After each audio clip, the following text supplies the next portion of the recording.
అంటే వీళ్ళు మెథడాలజీ ఏ విధంగా ఉంటుంది, ప్రజల్ని మోసం చేయడానికి ఏ రకంగా రోజుకొక రకంగా వాళ్ళ ప్లేట్ని ఏ విధంగా ఫిరాయిస్తారు, కొత్త కొత్త అబద్ధాలను ఏ రకంగా సృష్టిస్తారు అనటానికే ఈ వీడియో. చూసారు కదా, నారాసుర రక్త చరిత్ర. నెక్స్ట్ డే అక్కడ ఆ రోజున ఇక్కడ సూత్రధారి చంద్రబాబే, సేమ్ నారాసుర రక్త చరిత్ర అని చంద్రబాబు నాయుడు గారి చేతిలో గొడ్డలు పెట్టారు. ఇక్కడ సూత్రధారి చంద్రబాబే అని చెప్పి హెడ్డింగ్లు పెట్టి పిచ్చిరాతలని రాస్తా ఉన్నారు. తాను దాఖలు చేసిన పిటిషన్ను మూసేయాలని సీఎం జగన్ హైకోర్టును కోరారు. తన వ్యాజ్యంపై ఇక మీదట ఎలాంటి ఉత్తర్వులు అవసరం లేదని తెలిపారు.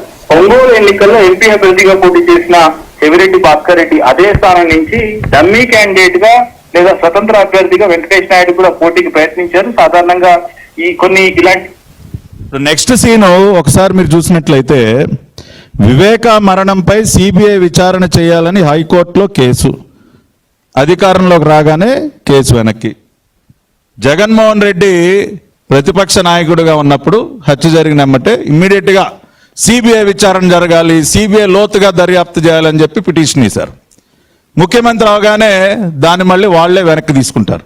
ఇక్కడ మీరు చూసినట్లయితే ఎవరినైతే అసలు మా మనిషే కాదు, మాకు సంబంధమే లేదు అని చెప్పి బుకాయిస్తున్నటువంటి ఈ పెద్ద మనుషులు మొన్న ఒంగోలు పార్లమెంట్ ఎన్నికల సందర్భంగా ఇదే వెంకటేష్ నాయుడుతో చెవిరెడ్డి భాస్కర్ రెడ్డికి డమ్మీ అభ్యర్థిగా నామినేషన్ వేయించారా లేదా?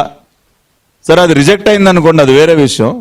కానీ ఏ సంబంధం లేకపోతే, చెవిరెడ్డికి ఇతనికి అసలు ఎటువంటి లింకు లేకపోతే, ఎక్కడో నంద్యాల ఏమన్నా అతనికి వెంకటేష్ నాయుడు ఏమన్నా ఒంగోలా, ఎక్కడో నంద్యాల, అక్కడి నుంచి ఆ వ్యక్తి వచ్చి పని కట్టుకుని ఒంగోలులో నామినేషన్ ఎందుకు వేస్తాడు? చెవిరెడ్డి భాస్కర్ రెడ్డికి అతనికి ఏం సంబంధం లేకపోతే. కాబట్టి వీళ్ళు చేసేటటువంటి పనులన్నీ ఒకలాగా, రాసేటటువంటి తప్పుడు రాతలని ఇంకొకలాగా. ఎన్నికలు రాజకీయ ఉంది. ఆ వీడియో వ్యాపారులు నగదుతోనే ఎక్కువ లావాదేవీలు చేస్తారనేది చాలా కామన్. అది చట్టబద్ధమా కాదా అనేది పక్కన పెడితే ప్రతి రియల్ ఎస్టేట్ వ్యాపారి నగదు రూపంలోనే చేస్తూ ఉంటారు. అలాంటి వెంకటేష్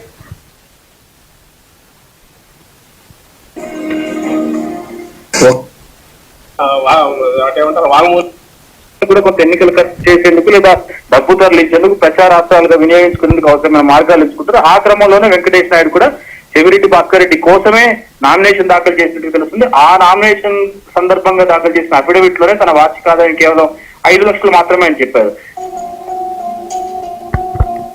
జరిగిన దాంట్లో కూడా అనుమానాలు ఉన్నాయి. ఎవరెవరు రోడ్లు ఉన్నాయంటే వాళ్ళ కుటుంబ సభ్యుల రోడ్లు కూడా ఉందేమని అనుమానం ఉంది.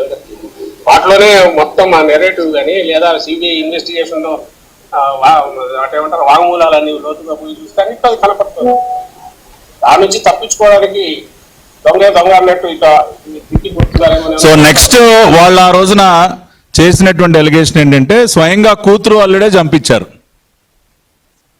అసలు మిగతా అన్ని పోయినాయి, గుండెపోటు, అనుమానాలు, డ్రామాలు అన్నీ అయిపోయినాయి. నెక్స్ట్ సీను డైరెక్ట్గా సునీతి గారి మీద ఆరోపణలు చేయడం ప్రారంభించారు. ఇప్పుడు మాట్లాడుతూ ఉన్నాడు కదా సజ్జల రామకృష్ణారెడ్డి, సొంత కుటుంబ సభ్యులపైన అనుమానాలు ఉన్నాయి, దొంగ అన్నట్టుంది అని ఆ వర్షన్కి వచ్చారు.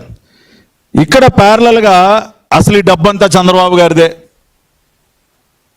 చంద్రబాబు మనిషిగా అసలు డబ్బే చంద్రబాబు గారిది. అక్కడ చంపించిందే డాక్టర్ సునీత, ఇక్కడేమో డబ్బు మొత్తం చంద్రబాబు నాయుడు గారిది, వాళ్లే తీసుకెళ్ళి అక్కడ పెట్టి ఏదో చేస్తారని చెప్పి మళ్ళీ సేమ్ స్టోరీ.